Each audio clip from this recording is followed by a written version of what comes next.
0 to 2000 earning ఛాలెంజ్లో ఇది day 21 మామ. Day 21లో వచ్చేసి నేను ఎప్పుడు ఎర్నింగ్ చేయనంత అయితే వాళ్ళ ఎర్నింగ్ అయితే చేస్తాను అనమాట. ఎలా ఎర్నింగ్ చేశానో ఏంటో తెలియాలంటే వీడియో మొత్తం చూసాడు మా, చాలా బాగుంటుంది. ఇంక వాళ్ళ వర్క్ అయితే ఏం లేదనమాట. మా బాబాయ్ వాళ్ళు ఇల్లు సర్దుతుంటే 2 సంవత్సరాల నుంచి దాచిన బుక్కులు అయితే ఉన్నాయన్నమాట. మా బాబాయ్ కాటాకైతే వేసి పారనొకమన్నాడు.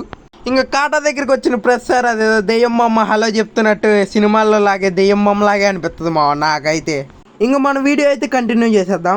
అవి వచ్చేసి 27 కేజీలు అయితే బుక్కులు అయినాయి మా. బుక్కులకు వచ్చేసి నాకు వచ్చిన డబ్బులు 270 రూపాయలు అయితే బుక్కులకు వచ్చినాయి అనమాట. పాత వైర్లు ఉంటే అవి ఒక 5 కేజీలు అయినాయి.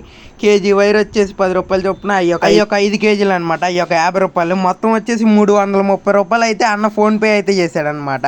ఇంకా మా బాబాయ్ ఇంటికి వచ్చాక నాకు 130 రూపాయలు అయితే ఇస్తున్నాడు అనమాట. నేను వద్దు బాబాయ్ అంటే మా బాబాయ్ ఫోన్పే అయితే చేశాడు. నా ఎర్నింగ్ 130 రూపాయలు. మీరు నమ్ముతారు లేదా అని స్క్రీన్ షాట్ కూడా పెట్టా, చూసేయండి.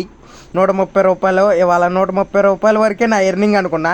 ఇంకా సాయంత్రం అయితే ఇంటికి వచ్చేసామా. నాన్న బింగో కొనుక్కోవాలి, ఒక 20 రూపీస్ నాన్న అంటే బింగోలో ఏం వద్దులే కానీ 50 రూపాయలు ఎత్త దాచుకోమన్నాడు మా నాన్న. ఒక్క నిమిషం హీరోలాగా గాల్లో అయితే కనపడ్డాడు మా అజ్జాయ్ అని.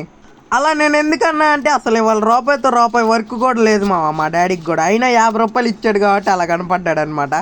50 రూపాయలు అయితే ఇయ్యమా, మీరు నమ్ముతారో లేదా అని ఇంకా వీడియోలో అయితే పెట్టేసి మన టోటల్ ఇవాళ ఎర్నింగ్ వచ్చేసి 180 రూపాయలు అయితే ఎర్న్ చేసామా. అసలు ఎర్నింగ్ ఛాలెంజ్ స్టార్ట్ అయ్యాక అసలు ఇంత ఎప్పుడు ఎర్న్ చేయలేదన్నమాట. డే 20 వ్లాగ్ ఎవరైనా చూడకపోతే ఇప్పుడే చూసేయండి మామ. అలాగే మనకి యూట్యూబ్లో అయితే 2 సబ్స్క్రైబర్స్ అయితే పెరిగారు మామ. ఇన్స్టాగ్రామ్లో 2 ఫాలోవర్స్ కూడా పెరిగారు అనమాట. ఈ వీడియో మీకు నచ్చిందని అనుకుంటున్నా మామ. నచ్చితే కనుక ఇప్పుడే ఛానల్కి సబ్స్క్రైబ్ ఫాలో అయితే చేసేయండి మామ. అలాగే మీరు చేసే ప్రతి ఒక్క లైక్ నాకు మోటివేషన్ లాగా అనిపిస్తుంది మామ. నెక్స్ట్ వీడియోలో మళ్ళీ కలుసుకుందాం. Okay, bye.